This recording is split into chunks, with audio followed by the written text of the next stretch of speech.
All right, welcome to the Lockdown Podcast. We're here to once again pick through Raw, pick through SmackDown, um, give our thoughts, of the coming PLE Elimination Chamber. Um, we're a man short, but it's all good. He actually has a life, and we're just here doing this. But it's Super Bowl Sunday, so you know go have fun. No biggie. We will continue the ship, and we will continue to press on. So so now that we have the definitive winners of the Royal Rumble and everything, and we've essentially got the whole going to Raw, going to SmackDown thing out of the way. Um, Obviously, it seems to be more like Jey Uso is Raw or SmackDown. Charlotte kind of is doing the trifecta tease of, the Raw champion, the SmackDown champion, or the NXT champion. Honestly, all three of them would be box office for me as far as who Charlotte Flair faces. Um, just because you have Julia in NXT, you have Rhea, you know, and then you have Tiffany Stratton. So I feel like whoever she faces, I'm okay with. I so I mean, like, so what do you think? We obviously all kind of gather that Jay's gonna face Gunther. I mean, it's kind of written in the stars already. Yeah. So Yeah, Jay and Gunther, let's run it back. Maybe Jay gets it, maybe Jay doesn't. Maybe it starts another whole bloodline saga. Um I think stretching out the Charlotte tease of who she's going to face, just another WWE recipe. However, I think they can make it really interesting is if they would just pull the trigger with right, with Charlotte and Tiffany Stratton. I think that is quite honestly a really good matchup. Um, I it's know kind of that there's old school versus new school. yeah, there's always business for Rhea Ripley. You know, it'll be a really good match with Rhea Ripley and anybody, but I don't think I want to see Charlotte versus Rhea Ripley. I think I want to see champion versus champion at another PLE. Outside of that, yeah, I think Charlotte and Tiffany is probably the match to make. Yeah.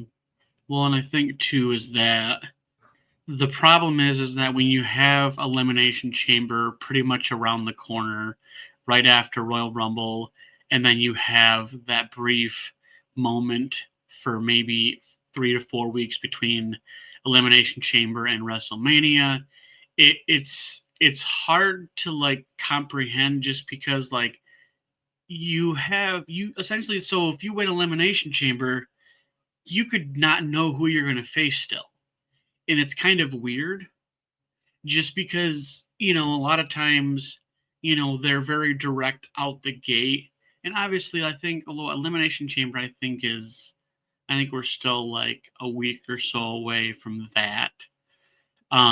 And so I think like tomorrow and Friday, we definitely are going to figure out who they're going to face, just because you can't let Elimination Chamber like have the outcome still be uncertain just Mhm. because they haven't picked, the Royal Rumble winners haven't picked their opponent, and it's going to come up quick too. So like you said, they need to get it out the way.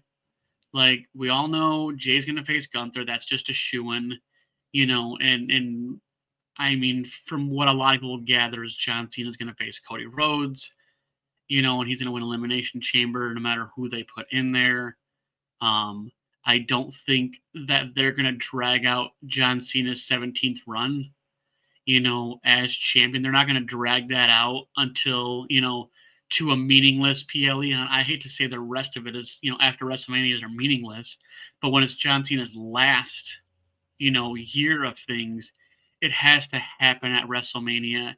It basically we need John Cena to end that championship just like Cody Rhodes won it last year, and we need the all the confetti, we need all the stuff, we need all the people to come out, and we need to let him have that moment, and that moment only makes sense if it is WrestleMania.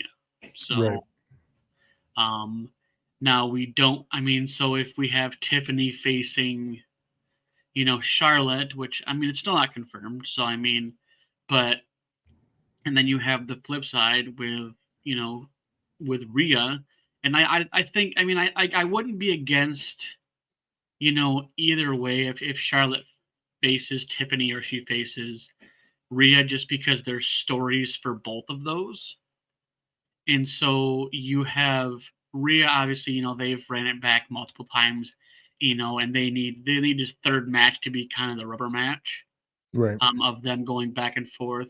But I also like the story of the new come up Tiffany Stratton, facing the veteran Charlotte Flair in kind of a meeting of the time frame, because Hmm. Charlotte's been in the business for, let's say at least 10, 15 years, and you have this new come up Tiffany Stratton. So like I think however it plays out, I think I'll be good with it. But like you said, we need to fast track this. We need to like get definitive answers. Okay, yes, you guys did your Raw, SmackDown, NXT stuff. Okay, well now next week let's just be blunt with it and let's just call it. So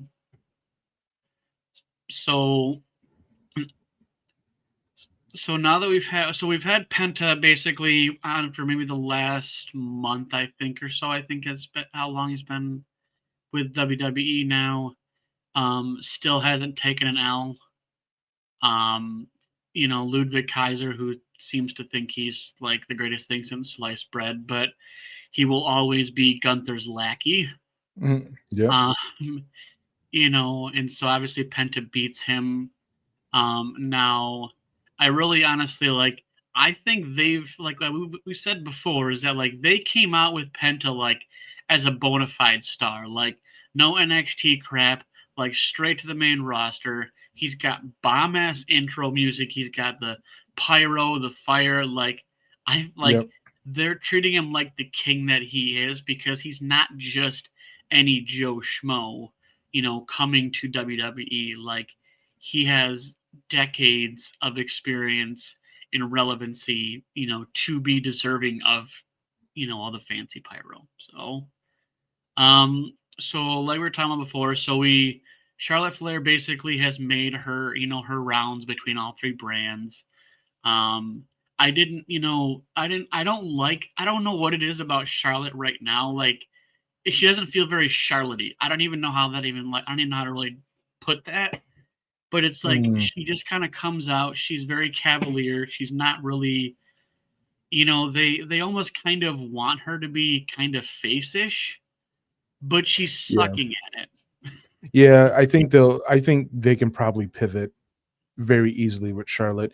And yeah, let's just, Charlotte works best as a heel, just as Kevin Owens works best as a heel. Exactly. Um, so I have no problem with Charlotte being the heel. Uh, yeah, yeah. Just don't don't don't give me something that it's not enjoyable. Yeah. Yeah, she returned from a year-long injury. That's fine, but Yeah. that's not her wheelhouse. That's not her bread and butter. She's already disliked because of how she's been pushed and utilized for the past 13 years of her career.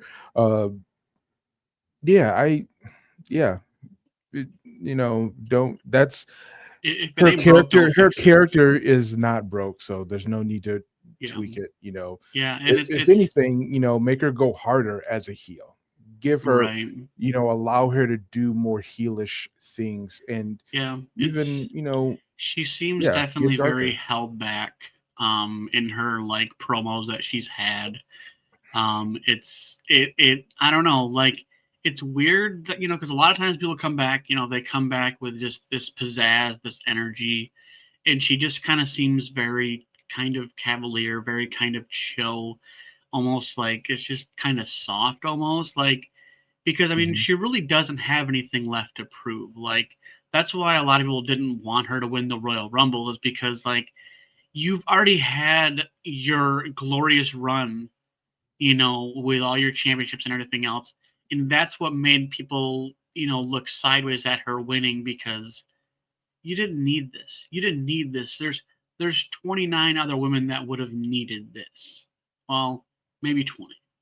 So I think her doing the whole, second time, whatever, the only second time winner of the Royal Rumble, whatever. But I'm like, Women's Royal Rumble's been around for like 8 years. So, I mean, it's not that much of a flex. I guarantee you someone down the road will win it twice. But I digress. Mm. So we've been on this whole New Day kick of them basically being, I mean, to put it bluntly, just being assholes. And so man, and everybody's been telling him so, like, right?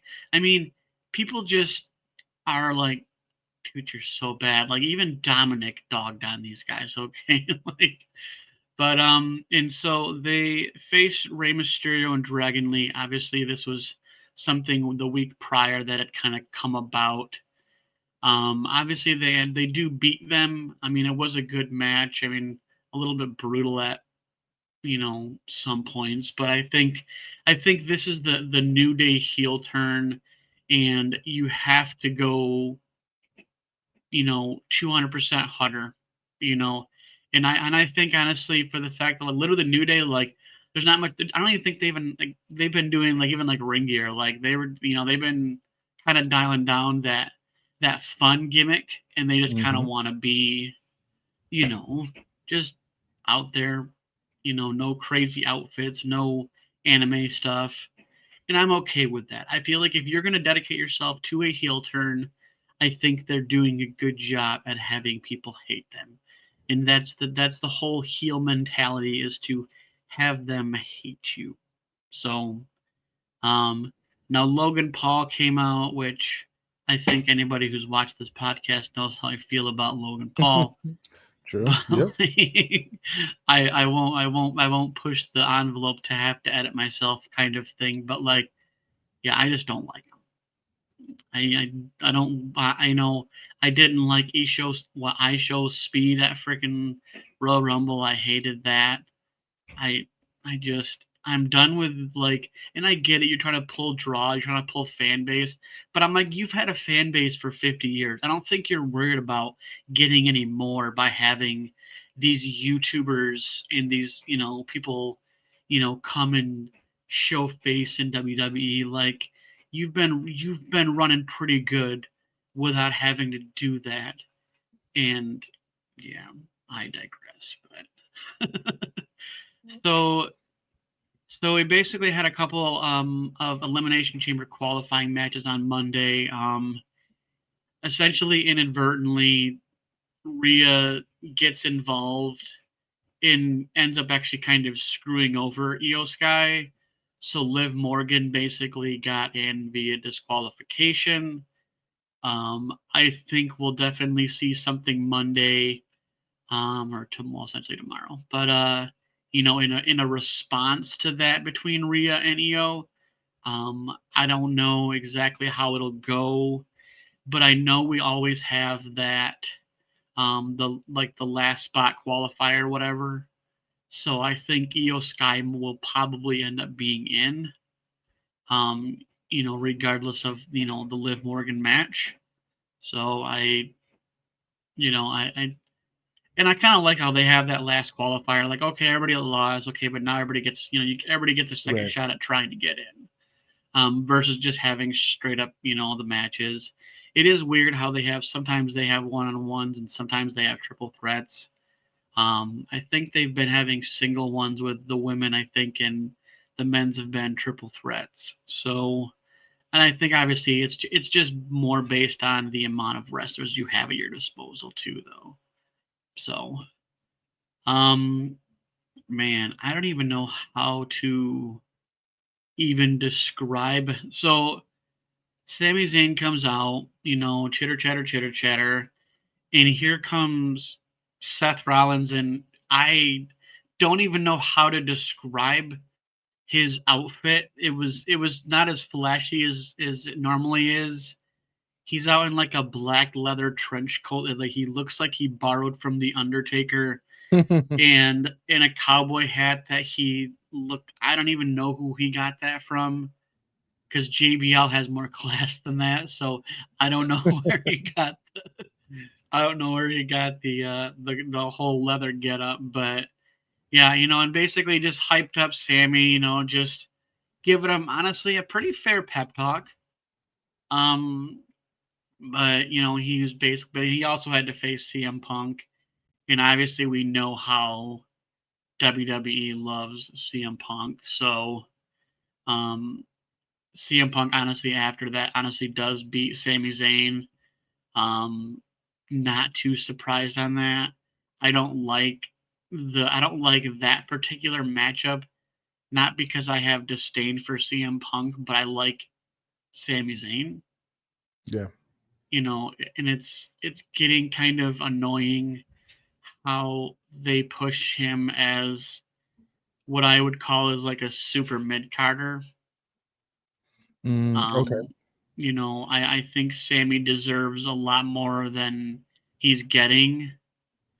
Because he really hasn't had too many opportunities, even to like, yes, he's been at WrestleMania for events, but like as far as like championships go, like, yeah, he's done like the IC and other ones like that and tag team, but like, he's been doing the single stuff longer than Jey Uso, and yet somehow Jey Uso, obviously it's a popularity thing, but like, Oh yeah. you Yeah. know, Sammy's not getting pushes like I think Sammy should. Yep. Um, I think it's the same thing with your R-Truth for champion. Like, like why haven't you given these guys? These guys have been in the business for a long time. They've been working hard. They've been doing the craziest matches, stupid gimmicks, and they've done everything but at least be given a championship for a hot second. But Yeah, definitely. And yeah, we've definitely like commented at length about those types of situations. But yeah, yeah, it is what it is. I think he still honestly loves what he does. I just think, when someone has put in the work for so long, they at least be given a well-deserved push.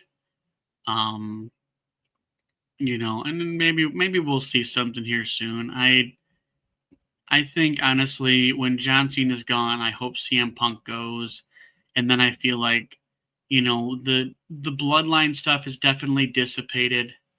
Um, and so I think now that that's dissipated, I think Sammy can kind of continue down his journey.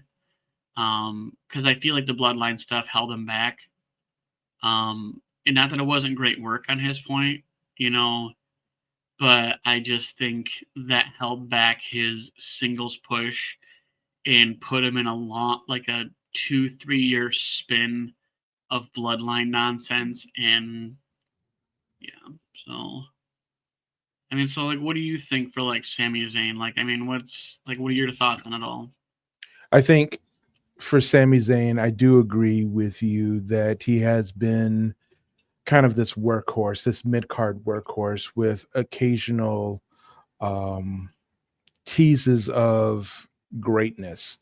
And I wonder if it is his WWE story to always be invited to the dance, but never asked to dance. You know what I'm saying?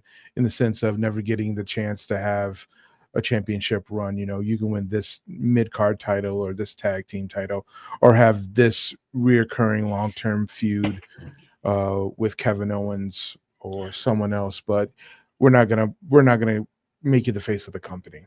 Um, and I think that's unfortunate. Unfortunate. And again, like we've talked about before, there's a long list of WWE superstars that should get a championship run of some sort before they are retired or worse released. Uh, It's kind of Sammy is one of them. Yeah. So again, he's worked hard enough to and shown that he can carry a story. He can carry a company. He can and has connected with the crowd time and time again. It's just that every time there's something new and shiny, the WWE will like always try to like milk it for everything that it can be milked for, instead of really investing in those underdog workers. I think it's it's time that we have a few seasons of celebrating those underdogs and getting them over the top, and giving them those championship runs. Uh, but it's until such time that they do that, it's we'll continue to have these conversations.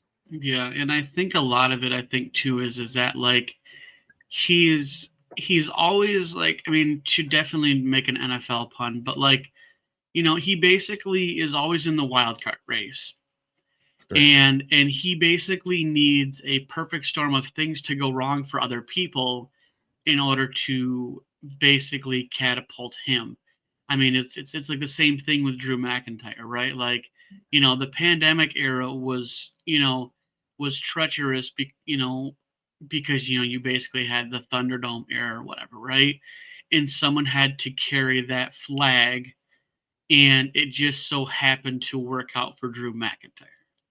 And I think, you know, that's kind of Sami Zayn's story, is that I Mhm. need I need this and this to go wrong, you know, and I really think, honestly, I think his best opportunity is, I don't know when, I think I haven't seen the PLE listed at all for Money in the Bank, or if it's going to be a figure at another PLE, or they're going to have that particular match or something.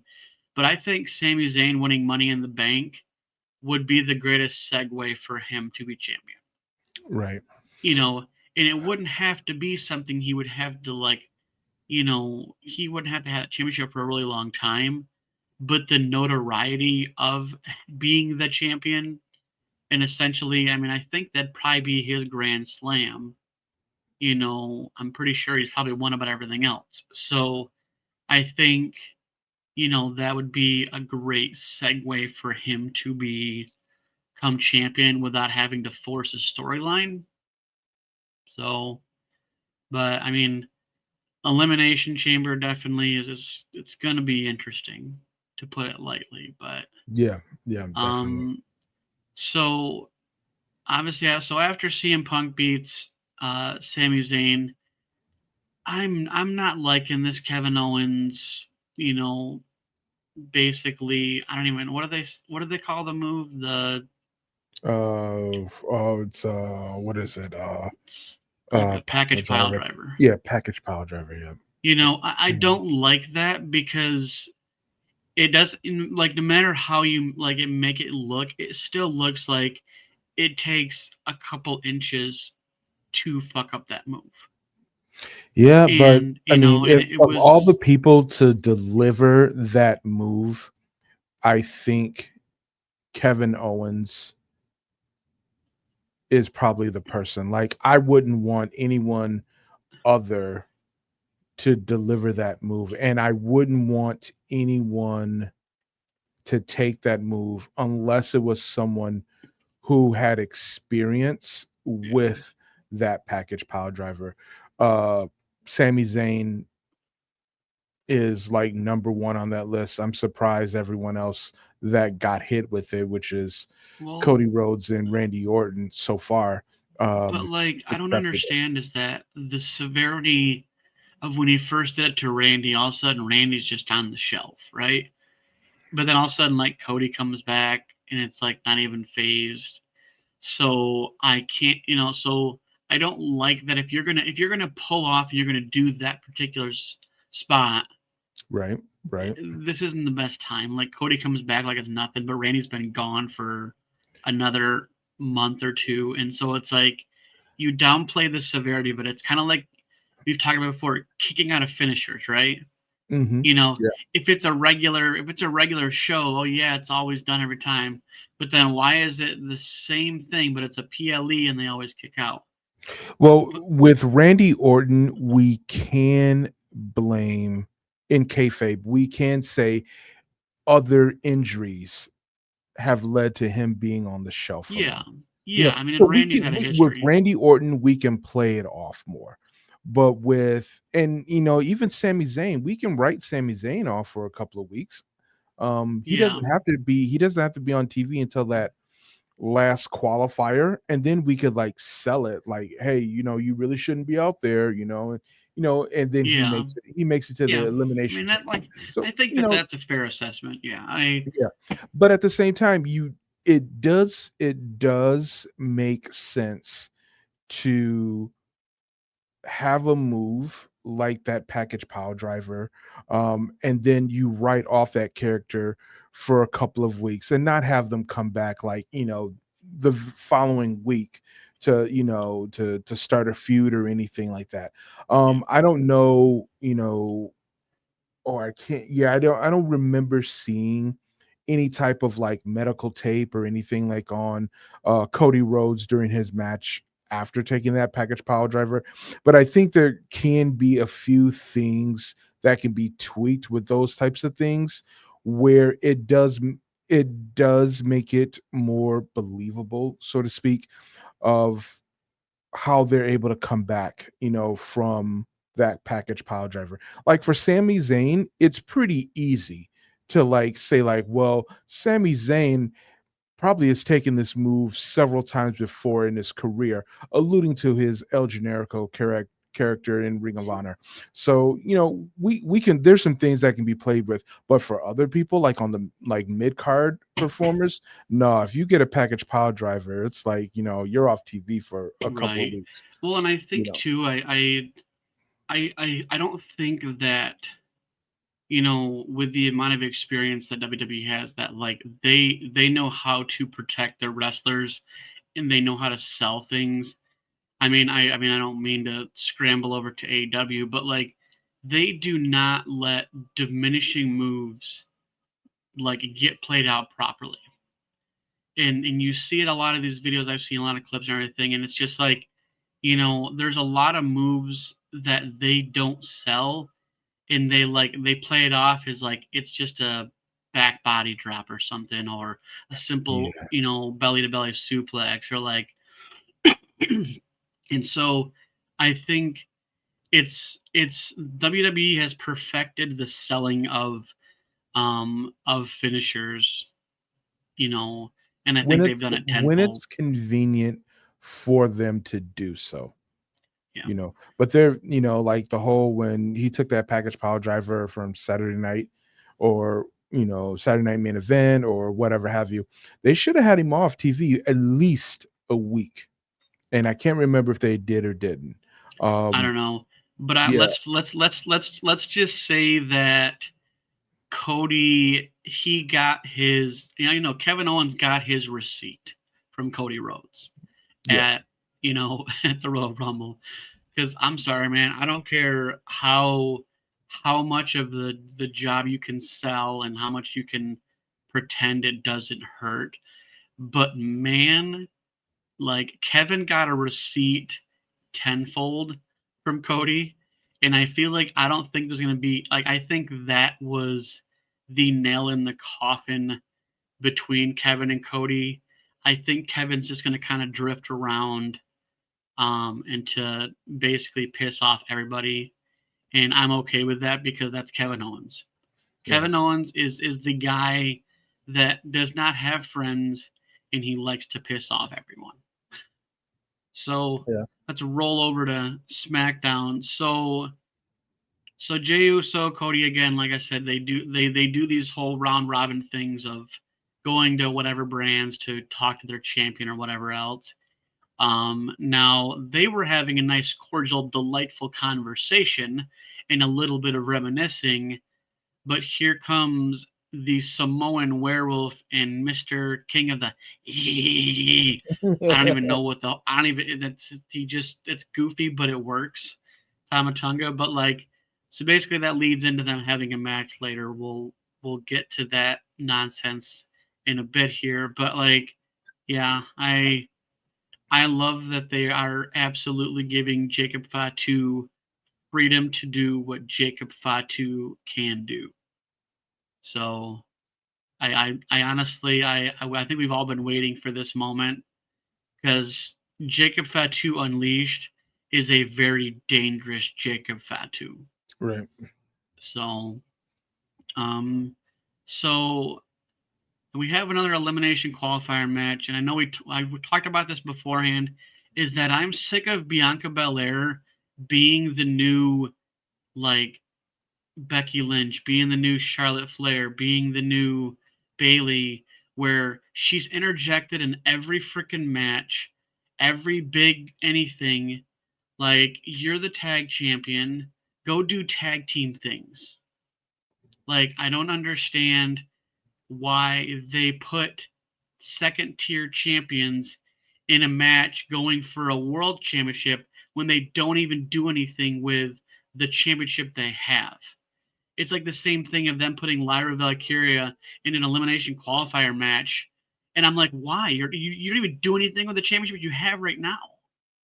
And I'm sick of the trope of them putting who they want into it versus giving opportunities to the rest of the roster. And it doesn't even matter if they're going to win it, but they need those opportunities to build credibility down the road in their career. But when you keep handpicking, I mean, Bianca Belair is basically just Charlotte Flair 2.0, and they just gift wrap her all these opportunities, and I don't like it. Like I she beats Piper Niven, and yeah, cool, you beat her and whatever else, but like I would have rather seen Piper Niven in the Elimination Chamber than I would Bianca Belair again. Yeah, Like, yeah. I think, but we also have to look at both the business side and like the story side. It's like um with the business side, she knows the craft, right? She's very polished. She can handle herself in the ring. She can take care of people in the ring. That's not to say that Piper Niven can't, because Piper Niven is a veteran herself. She's been yeah, in the industry for a very long time. But it comes down to marketability and what works for WWE at that time. We may get our first glimpse at a Bianca Jade match at WrestleMania if that's what they're building right. I mean, towards. You know what I'm they saying? definitely need to figure out that Yeah. Jade Cargill thing, because it's a little bit concerning when you basically have Naomi just walk into being a tag team champion and replacing her, and it just seems like Bianca doesn't even care. Yeah. No one's there's been nothing over the last month that Jade's been out that gives me any indication anybody's even looking. You know, and now we can honestly see I don't think it was Charlotte Flair. I think it's Bianca, because that's the only thing that makes sense now, because we've already essentially eliminated all the possibilities we thought we're going to be the person that you know got Jade Cargill hurt. Right. So because we haven't heard from her, so maybe and but it's just like you said. I think that's a WrestleMania match that definitely I would be for. Um, but yeah, I just I don't like that they put Bianca there. I mean, because now so now you're gonna go another couple weeks, months, whatever, without defending your titles. And every time they defend their titles, it's like, we already know they're not gonna win. I mean, it doesn't seem like we have any, like when they first won them, right? Hmm. And they had them for I don't know, 3 months or something like that, something in that realm. And then when they lost them, and then it's like now they got them back, and now the second run seems lesser than the first run. And I mean, I don't know if you've really paid attention too much of their reign, but like their reign second time around, just because it's not Jade Cargill now, it's just Naomi. And I'm not against Naomi. I love Naomi. I Right. just I don't like that she just walks into her spot. Yeah, I think that plays more so into the possibility that Bianca did this, attack on Jade Cargill in that story. It's like, she gets her someone that could, fill in her spot better. Or maybe it's Naomi who set it all up and Yeah. Bianca had no It's one of idea. the it's one of It, them. it, it could it could go any of those ways. It's like, I'm jealous of your spot, you know, you're taking the shine, you're not as good as me, blah blah blah. Whatever they turn it into. It could just, you know, knowing WWE, they could even say like it was an accident or whatever have you. Yeah, I mean, It like could be it can be any number of things, but right now it seems like creative is pointing towards one of those two, right. as opposed to Yeah, because Charlotte. we've been eliminating pretty much all the possibilities. Right. So I mean, I guess I mean, WrestleMania is 2 months and ish away. So I mean, we could have stuff lead outside of Elimination Chamber because we'll Hmm. have probably about 3 weeks after Elimination Chamber into WrestleMania. So I mean, there's plenty of time for this story to unfold. And I guess let's just kind of wait and see. Sure. So DIY has, they're the tag champions on SmackDown, and for a little while they've been kind of chirping, and basically Pretty Deadly has been very outspoken of hey, we've been helping you guys out, blah blah blah, and they're just kind of shrugging them off. And so Nick Aldis, being the Nick Aldis G that he is, he's Hmm. like, you know what, you're right. And so how about this? So Pretty Deadly goes and faces DIY in a non-title match, and if they win, they get their championship match. Now, Pretty Deadly, honestly, they've been kind of floating. I mean, they honestly were bigger in NXT, but obviously NXT is smaller. But and so they've been on the main roster for quite some time now. And I kind of like this move. Um, because I think the tag team division is very deep. We have depth on both Raw and SmackDown, and on this NXT too. And so they basically Pretty Deadly beats DIY. So now they get their title shot. I don't know. I don't recall when exactly they're going to get it. I don't know if they're going to. I would say next week. See, let's I don't think. I think Basic Elimination Chamber is going to be probably 4 matches. Probably, you have the men's and women's elimination chamber, and you're mm, probably going to have a couple other matches that is a tossed in there, but we'll get a couple filler matches. I mean, I feel like that was pretty much the same thing with Royal Rumble. I mean, with the exception of the Kevin Owens or the right. Kevin Owens and Cody match, but I think I'm okay with that though. I mean, because you have your 2 huge matches.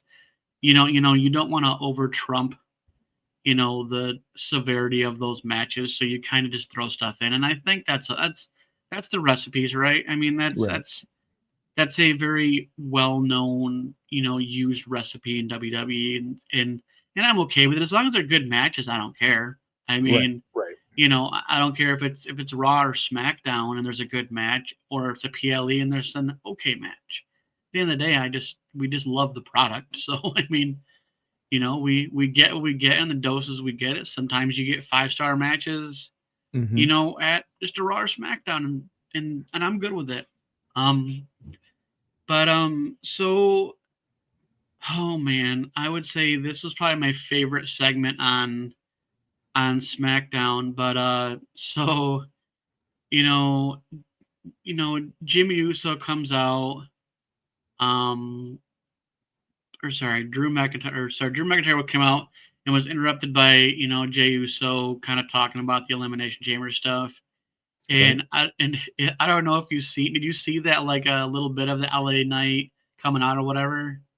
And Yeah, he's I did see dude, a couple of the oh, things that LA oh, Knight did. It was on dude, I social I media. Yep. I love his. I just I love his energy that he comes out with. And then he's like, I thought I heard someone call you Drew McIntyre, and I'm just Yeah. like I about died. I'm just like, dude, that's so funny. Like, but Hmm. he's not wrong because literally Drew just complains all the time, You like know, all I in yeah. Often in my life, I use the statement complaining is the gateway of finding a solution. And in this regards, I think Drew McIntyre is trying to make the solutions by complaining, and if he complains enough, he'll get the opportunity to convince you that what he's saying is to be accurate. Um, but the criticism of Drew McIntyre complaining about this or bringing notice to that um, is accurate. It seems fair. it's good TV though. Yeah, it is. It Honestly is. it's entertaining, and I'm okay with it. Like I think Drew. I mean, I honestly think him and Sammy are pretty parallel, with the exception of Drew having championships. Yes. Yep. Um, they're just, but like you have the constant complainer, and you have the complainer that is. They still call him the underdog, and I think it's a little bit insulting because Sammy's very talented, and to always refer to him as the underdog, I'm just like, man, and come on. and just going back to the semi, and I think that's what the vision is, um for Sami Zayn in WWE, because anywhere else I think Sami Zayn is a champion, Oh, hands 100%. down. Anywhere else, I just think that, you know that's just what they see in him. They want to always have like the forever underdog, like the person that almost Right. could do it. And that's what Sammy's role is. And I think it's unfortunate, because, you know, Yeah. I mean, he's really good. yeah. He's really good. So, oh, man. So Nick Aldis basically goes, and Carmelo Hayes goes into his office, and whatever, just kind of complains about not getting opportunities, whatever. But like, he's a startup dude. He's gonna run his mouth, and I'm okay with it.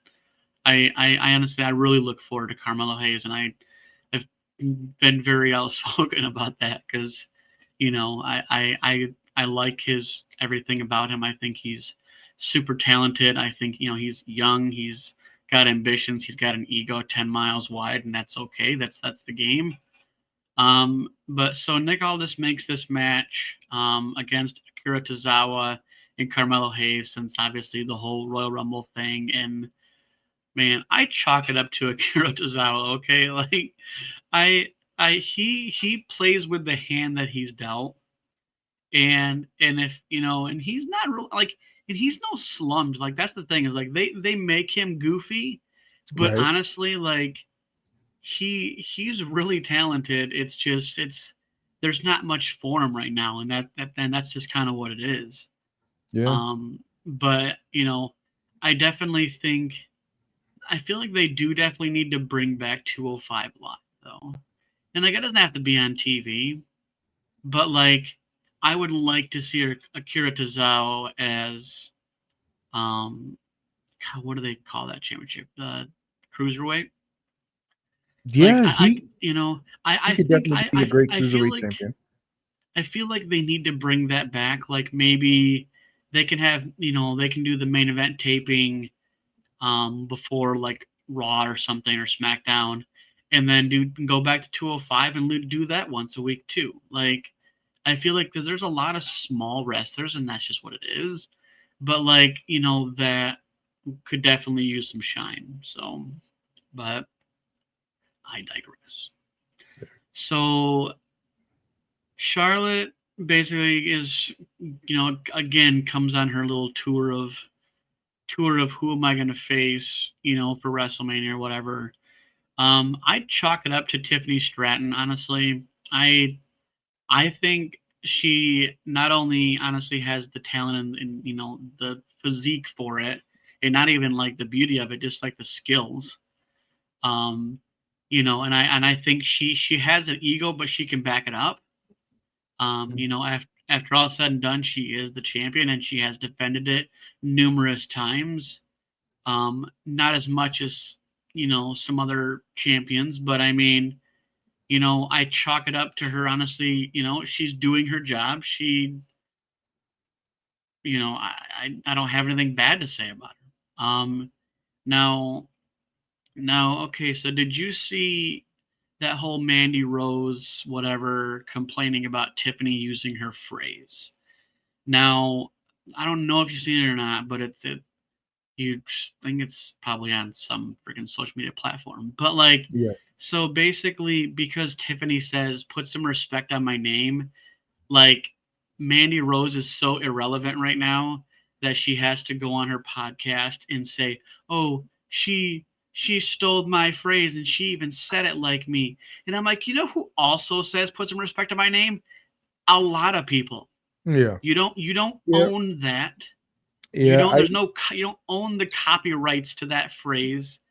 Like, it's you know, it's it just funny. it's an attempt to make a conversation.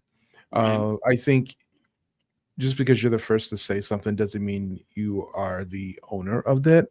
Um, you're just the first to, in a public forum to say something like that. And it's been used, time and time again by millions of people.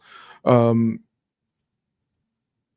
it's just a relationship thing, you know, they're both Mhm. relatively attractive women. They were in same company. Right. Now one was dismissed, the other one, has championship aspiration, championship gold rather. So Right. It's it's an attempt to stay relevant, to connect with the fans, to have something to talk about. It's not. I wouldn't say it's a dig or a slight or anything like that. no. It may be there may be a little bit of a dig there, but at the same time, it's like, how many times Like, get that over your get over yourself. yeah, Like, you've you repurposed someone screwed your else's thing. well, It's and, yeah, and Mandy Rose screwed herself over anyway. That I mean, yeah. you wanted to There's go a do whole what you wanted to go do, and you just thought no one would have anything to say about it. Like that's you dug your own grave, and it's not like WWE was the only successful route for her to go anyways. I right, mean, right. but I digress. Yep. So Alexa Bliss has a qualifier match for the Elimination Chamber against Candice LeRae. I absolutely love that Alexa is doing the Sister Abigail still. Like, Yeah, I don't see her like not ever using that as a finisher. well, it's Mostly. because her other finisher she had before was just a DDT. So like, I still love that. Yeah. So So I'm getting confused. So I thought she did like, wasn't it a twisted bliss or something it yeah, was she called? did that. I mean, so she went from I heard kind of a DDT was finisher. She did have the Twisted Bliss, kind of the little spin off the top rope or whatever. Um, but I kind of like that they are kind of letting her cook with the doing the Sister Abigail, because we really haven't had too much Wyatt Six stuff going on. Um, and I still love that. Like, obviously, it's a huge amount of respect that she still does it to honor Bray Wyatt. Um, and honestly, she does it well. Like, so I definitely loved that. She really didn't change character too much coming back. Like, she just kind of picked up where she left off. Um, so I definitely like that. She didn't change. She just kind of kept coming back as she was. So, so we had main event of SmackDown being Cody Rhodes and Jey Uso versus Jacob Fatu and Tama Tonga. Now, I mean, if you know, you know. But so Tama Tonga and Jacob Fatu, so they lose or whatever, right? But this isn't the first L they've taken. But Tama Tonga is always the one that gets pinned. No one's Right. pinned Jacob Fatu.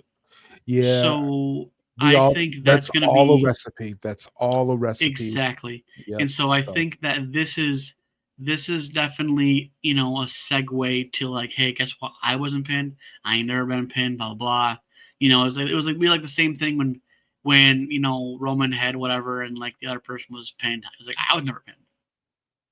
But so now this is the story of stories. So after that match, we get the re-emergence of Solo Sikoa. Now, I don't know what capacity they are going to have him, but I do not want him to silence Jacob Fatu. So yeah. I'm really conflicted on what they're going to do with him because I think everyone is enjoying more of Jacob Fatu on the mic than we were with Solo because Solo has nothing left to acknowledge. I feel like he just needs to go to a different show. And not that I don't like him, but his run on SmackDown is kind of done, right? He's no longer the tribal chief, quote unquote, and he's not the head of the bloodline. Um, Tangaloa is still out for an undisclosed time. So I don't know where they're going to place Solo Sikoa. Mhm. I don't know exactly what the plans are. Um, but so as of now, for the Elimination Chamber, we have Drew McIntyre, Right. CM Punk, and the I didn't have to qualify because I'm freaking John Cena in that match. The other match right now is Bianca Belair, Liv Morgan, and Alexa Bliss. Now, now that I'm kind of contemplating, right? Because a lot of times when you have these like big matches, you always have someone in that match that is a destroyer, right? You always have someone that's not. I don't mean. Let's just say. Well, I'll just say bigger. You got a bigger person, right? Right. Whether it's Nia Jax or Piper Niven or any list you could come up with over the last 10 years. But I don't think we're going to get that in the women's match. Now, I would like to have Piper Niven get in there, in a last chance qualifier. I don't think everybody's seen even a third of what she can do. Right. Yep. I would agree. Like I said, she's no slouch. She's a veteran. She might play kind of a goofy role right now, but she has a resume a mile long. So, I definitely think that they might. Um Now there's a couple different places that I've kind of looked at where they think, the match card for Elimination Chamber is going to be. Um, they're saying um, as far as the women's elimination chamber, they're thinking Naomi, Bailey, and Sky added to the six.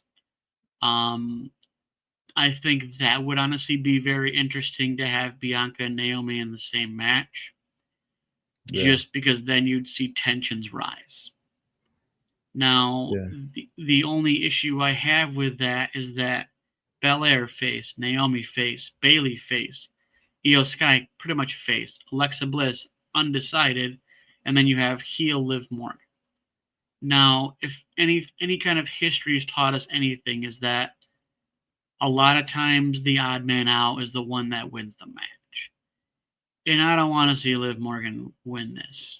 Yeah, I don't see Liv Morgan winning it. I do see her doing okay and maybe eliminating maybe Alexa Bliss, but I don't see her. Yeah, I don't see her winning. She's already had like a championship run. I who else is in that match right now that we've So Bianca, Alexa Bliss, and Liv Morgan are currently in it right now. yeah, Liv Um, Morgan, Bianca Belair.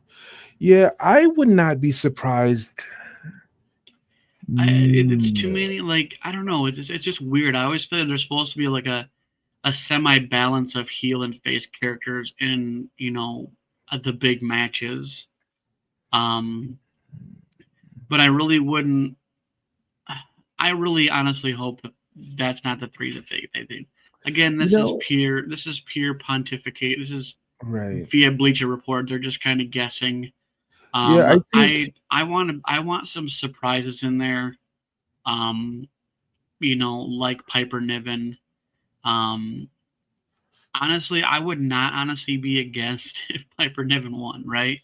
Like, let's give some girls some shine. Like, but again, we don't know who she'd be facing, so it's kind of like a I would not be upset with Chelsea Green, Raquel Rodriguez, and Roxanne Perez.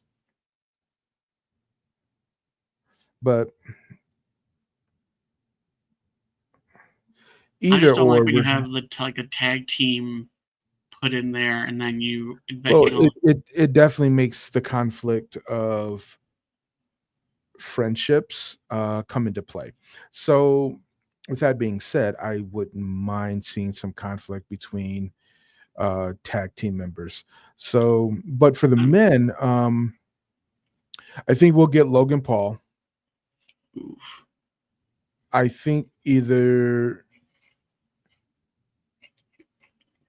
I think we'll get Finn Balor, and I think we'll get Jacob Fatu. And I So think, I mean that honestly sounds like a bang card. yeah, Now, according to Bleacher Report, they basically have Rollins, Reigns, and Priest added to the card. Now, the kicker is that you have to have Seth Rollins. I'm sorry, he's the modern day. I mean, not the stupid Messiah gimmick, but like he's the modern day Shawn Michaels. And I say that because if you look at them, they're very paralleled careers. And WrestleMania, I mean, obviously there is a exuberant amount of possibilities, for the matches um, at WrestleMania. I know Tim sent something to us in the middle of it, but I know it's an image that I think a lot of people have seen. And so, according to this, obviously there's been multiple, like, so Cody Rhodes facing John Cena, that seems possible. yeah, Um, now you have, and then obviously the flip side of that would be Gunther and Jay. I definitely would not see even a remote possibility, but it's not out of the realm, and that would be like CM Punk and Roman Reigns versus Seth Rollins and Drew McIntyre. Now, the enemy of my enemy is my friend. I feel yeah, like that would yeah. play out because it happened at Survivor Series, so why not run it back? But Sammy versus Kevin, I definitely see that happening. Um, now Tiffany and Charlotte, I kind of see that one happening. I don't want Rhea versus Bianca. Rhea, Don't want it. yeah, Don't care for it because Rhea then versus Bianca. what does that do for your tag titles? So you just don't defend your tag titles at the show of shows. Every title should be defended at that. You have a lot of time to you know do those matches. So I don't Yeah. want to see someone who's holding a title and then going for another title. Like, there, ever since the Becky 2 belts and ever since the Seth Rollins holding the World Heavyweight Championship and the United States Championship, I'm sick of them trying to duel things up now. And obviously they haven't done it, since then. They've had the matches that would have happened if that was how it would have went. But I don't think a tag team champion being a world champion, and I don't see anybody beating Rhea. So best of luck to whoever faces her. But AJ Styles versus Logan Paul, I could definitely see that happening. Yeah, that I Um, think. Yeah, but I do not want to see AJ Styles put over Logan Paul. That oh, would just I be I that want to would beat the crap out of him. yeah, that would just be so insufferable. Just Um, so insufferable. Now, this one I don't understand. I mean, I understand, but having Jacob Fatu run it back with Braun Strowman, but like I would want to see this be like a last man standing or last Mm, monster standing. yeah, yeah, Like definitely a that. stipulation or a gimmick match at WrestleMania does does play well for a Braun Strowman in there, but at the same time, it's got to be worth something. You know, Yeah. it's So got to be worth something. we have Bailey versus Lyra Valkyria. I could definitely see this happening. If Alexa Bliss doesn't win Elimination Chamber, they have her versus Liv Morgan, which I would not be against that. Now, this is the creme de la creme, and this is what we're talking about with Sheamus. Sheamus versus Braun Strowman, and Sheamus winning his IC at the Show of Shows to complete his Grand Slam. This Yeah, one, this yeah, one would be a straight up banger. yeah, but there has to be a stipulation with that, like, you know, Sheamus and Braun or Braun Breaker can't run it back anymore. There's got to be like a stipulation. There's Right. got to be some real skin in the game. Otherwise, um, there's no sense of doing it. Yeah. Outside of But I that, mean, yeah, yeah, I mean, I don't even that has not necessarily be skin in the game, honestly. But like, it would definitely make things more intriguing and more of a reason for Sheamus to win it. yep. So now there is it says a 6-pack ladder match, and I don't know if it's for. It doesn't really say what it's for. Now Penta Rey Mysterio versus Dominic and Chad Gable, I could definitely see that. Yeah. Um, and then the last one is a fatal four way for the tag team championships. I could see that, but yeah, I mean it's too soon to tell. Hmm. But I mean, there's definitely gonna be like because there's usually 7 to 8 matches a night, so that's a lot of matches that are possible. Now, I would say the men's top tier and the men's secondary will be defended. Um, but that's 4. And there's a possibility of 14 to 15 to 16. So, Yeah. it's we'll see how they play out. We'll see what these other qualifying matches go. We'll wait and see, right? I mean, Right. That's all that's that we the can do. shtick. Yeah. That is the Yeah. shtick. So, we'll be back next week, hopefully at full force, and hopefully, you know, we'll see what happens on Raw and SmackDown, and we'll see what more Elimination Chamber matches get presented. I'm sure the week before Elimination Chamber, they're going to have that last minute qualifier. Um, so we'll see. We will wait and see because that's What all we we do. can do. Yeah. So, I hope you guys all have a great evening. This is the Lockdown Podcast. Peace.